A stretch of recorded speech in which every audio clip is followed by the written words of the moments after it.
मन की शांति शिक्षाप्रद कहानी। एक गांव में एक साधु रहने आया। साधु ने कठोर तपस्या कर कई सिद्धियां हासिल की थी, इसलिए साधु जल्दी ही इस गांव में और आजू बाजू के गांव में प्रसिद्ध हो गया। इस गांव के पड़ोसी गांव में एक व्यापारी रहता था। व्यापारी धनवान बहुत था, इसलिए उसके पास किसी भौतिक वस्तु की कोई कमी नहीं थी। लेकिन जैसा होता है, हर आदमी कुछ ना कुछ कमी महसूस करता ही है। इस व्यापारी को भी मन से शांति नहीं थी। मन से शांति पाने के लिए व्यापारी कई तरह के नुस्खे आजमा चुका था, लेकिन किसी ने भी उसे सफलता नहीं मिली थी। गांव के लोगों से साधु के बारे में काफी प्रशंसा सुनने के बाद व्यापारी ने तय किया कि वह इस साधु से जाकर मिलेगा और उनसे उसकी समस्या का समाधान मांगेगा। हो सकता है अपनी सिद्धियों के बल पर वह उसे मन में शांति लाने में मदद करें।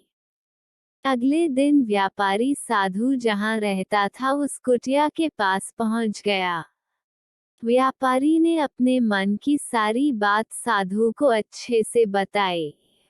साधु ने उसकी बात सुनने के बाद व्यापारी से कहा कि तुम्हें कुछ दिनों तक मैं जैसा कहूँ वैसा करना पड़ेगा और यही रहना पड़ेगा। व्यापारी किसी भी तरह मन की शांति पाना चाहता था, इसलिए वह तैयार हो गया। अगले दिन साधु ने व्यापारी से कहा कि आज के दिन तुम बाहर बैठोगे। साधु ने व्यापारी को एक जगह बताई जहां पर उसे बैठना था। सूरज चढ़ते ही तेज धूप सेठ पर पड़ने लगी। सेठ ये देखकर हैरान था कि साधु खुद कुटिया के अंदर छाया में बैठा है और उसे धूप में बिठा कर रखा है। व्यापारी को काफी गुस्सा आया, लेकिन वो किसी तरह अपने गुस्से को पी गया। अगले दिन साधु ने व्यापारी को फिर से उसी जगह बिठाया और इस दिन उसे खाना नहीं मिलेगा ये भी बताया। व्यापारी को समझ में नहीं आ रहा था कि तू ऐसा क्यों कर रहा है। साधु दोपहर को भूखे व्यापारी को सामने बैठकर ही अच्छा भोजन खाने लगा। जैसे तैसे व्यापारी ने पूरा दिन तो बता दिया, लेकिन भूख और गुस्से के मारे व्यापारी को पूरी रात नींद नहीं आई। वो पूरी रात यह सोचता रहा कि आखिर साधु उसके साथ ऐसा व्यवहार क्यों कर रहा है। उसे लगा कि साधु उसकी समस्या का हल बताना ही नहीं चाहता, इसलिए ऐसा कर रहा होगा।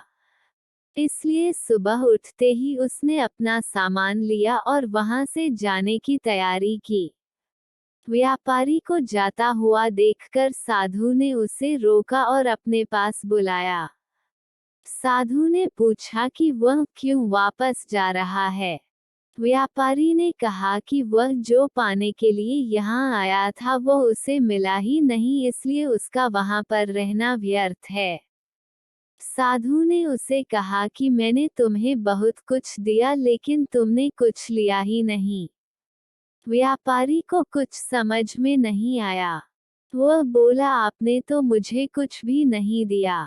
साधु ने कहा कि जब मैं तुम्हें धूप में बिठाकर खुद छांव में बैठा तब मेरे सर पर पड़ने वाली छांव तुम्हारे किसी काम की नहीं है, ये तुम्हें समझ जाना चाहिए था। तुम नहीं समझे, तब मैंने तुम्हें भूखा रखा और तुम्हारे सामने अच्छा भोजन खाया, तब भी तुम नहीं समझे कि मेरा खाना खाने से तुम्हारा पेट नहीं भरने वाला। यही बात को आगे बढ़ाते हुए मैं तुम्हें बताता हूँ कि मेरी सिद्धियों से तुम्हें मन की शांति नहीं मिलने वाली। जैसे तुमने अपने परिश्रम से धन, नाम, रुतबा सब कमाया है, वैसे ही तुम्हें अपने मन की शांति भी खुद ही कमानी होगी। व्यापारी साधु की बात समझ गया और उसने साधु से कहा कि मैं यहाँ किसी ताबीज या किसी वस्तु को पाने की आशा से आया था, लेकिन आपने मुझे उससे भी कीमती चीज दे दी। उसने साधु को धन्यवाद किया और खुशी खुशी अपने घर वापस लौट गया। दोस्तों, हमारे जीवन की परेशानियां हम ही हल कर सकते हैं। हाँ, किसी और से हम उन्हें हल करने का रास्ता जरूर जान सकते हैं, लेकिन कोई और व्यक्ति उन्हें हमारे लिए कभी हल नहीं कर सकता।